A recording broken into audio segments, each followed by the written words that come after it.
Hi, I'm Brent Murphy, pharmacist who specializes in natural medicines, and welcome into The Circle with Solal. You know, in this series, we talk about a number of wellness issues that are caused by stress.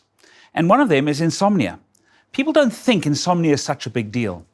But beyond just the fatigue and lack of concentration that lack of sleep or insomnia can cause, it can also cause a number of physical health problems, such as heart attacks and even weight gain.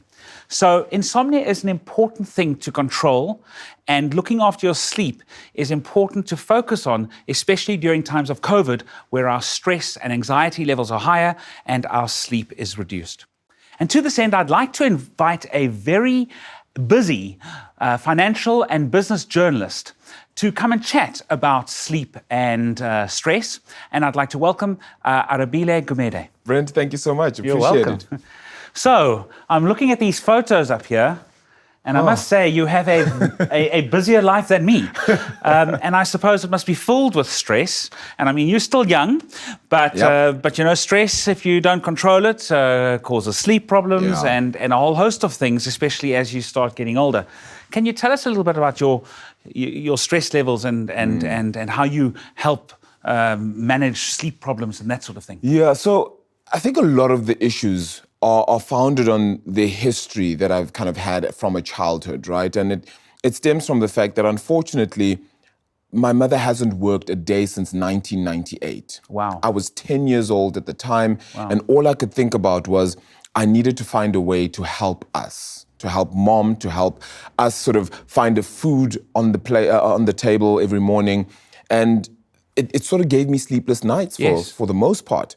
I slept on the floor of the living room, of the 4-room living room we had at the time. And one can imagine it's solid tiles every night. And I suppose that was the catalyst for me being unable to sleep, because as charming as it may sound, but my dreams kept me awake. Yes. You know, my dreams of wanting to alleviate the stress and strain that my mother had experienced is exactly why I couldn't sleep at night. Sleep is the origin of many health problems. Yeah. I mean, if you get enough sleep and you're exposed to stress the next day, you can handle the anxiety and you don't get depressed. Yeah. If you don't get enough sleep and you're exposed to the exact same stress the next day, you can't handle the stress, you get anxious, you get depressed. And when you get depressed, you can't sleep and you have this vicious cycle. Is it something that you outgrew from 10-year-old, or is it something that you learned to manage?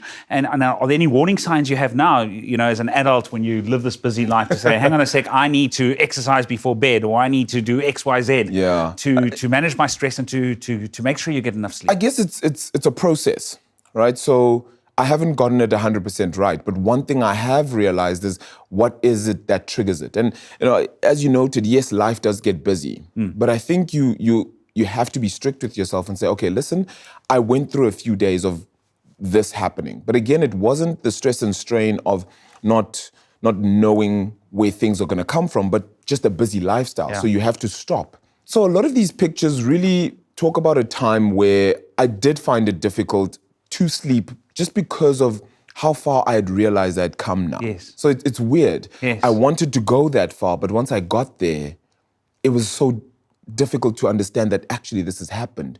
Am I dreaming again? So that was my first time actually holding a conversation with President Cyril Ramaphosa in front of at least 1,200 people. That one over there was me managing to climb Kilimanjaro. Wow.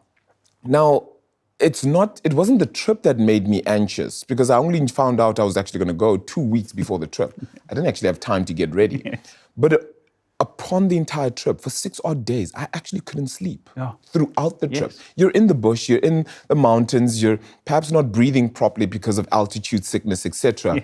All of those actually are a big deal. Is your job high stress? Do you find that you have to manage your stress so that you get good sleep and don't get into the depths of depression and that sort of thing? Look, it certainly is from perhaps a more social perspective. The job itself is absolutely lovely. I absolutely love what I do, right? But it's from the fact that you have people who think you need to be a particular kind of person all the time.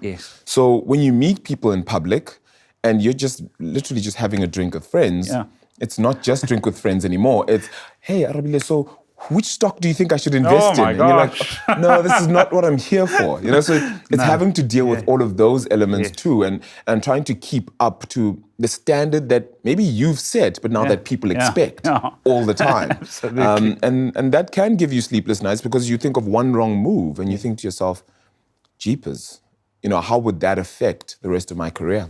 And the interesting thing is, the reason it's so important, from my point of view as a pharmacist, to make sure that we manage and treat sleep properly, is that if you just rush straight for pharmaceutical sleeping tablets, they don't really get to the root cause. They numb you into sleep, you fall asleep, but you don't get that what's called sleep architecture, where you get the different levels of sleep, where certain levels your mind restores, another level your body restores.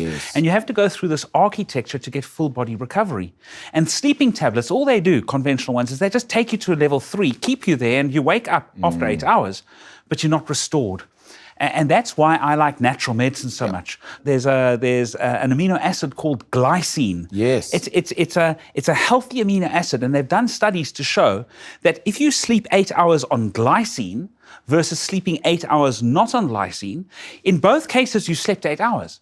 But in the case of glycine, you've woken up refreshed and restored and more able to cope the next day. So you get better sleep. Look, one thing I can say about natural remedies is it's my mother's favorite. So she wants us to plant trees outside the house of any kind, of every kind, from aloe plants to mint leaves to you name it. I once even had pink eye, and my mother decided to solve it with hot water and vinegar. And you can tell me now that that was painful. Of course. But pink eye was relieved in a couple Things of that hours. are good for you often are painful. And Arabile, probably something you never thought you'd hear a pharmacist talk about, and that's cannabis.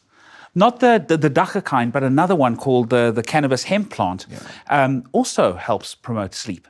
But interestingly, it's not the fraction that you smoke. It's the chemical called CBD that you get out of the plant. Yes. And what's so nice about CBD is it works throughout the whole body on a whole host of things. It helps stop depression, anxiety. It helps keep your immune system healthy. It helps with muscle function. And one of the things it also does is to enhance sleep.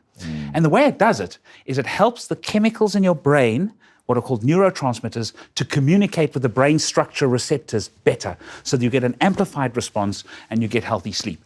But I'm talking too much. I think we're almost done. I'd like to find out any final words, pieces of advice from your experience that you'd like to give our audience. Look, other than all the sleep remedies that have even been offered now, I think what people tend to do is overthink. And sometimes we need to let things be. And I suppose that comes with growth, it comes with time, it comes with even understanding. It's not something I don't think any of us has fully mastered, but the process to learning that allows you to sleep easier.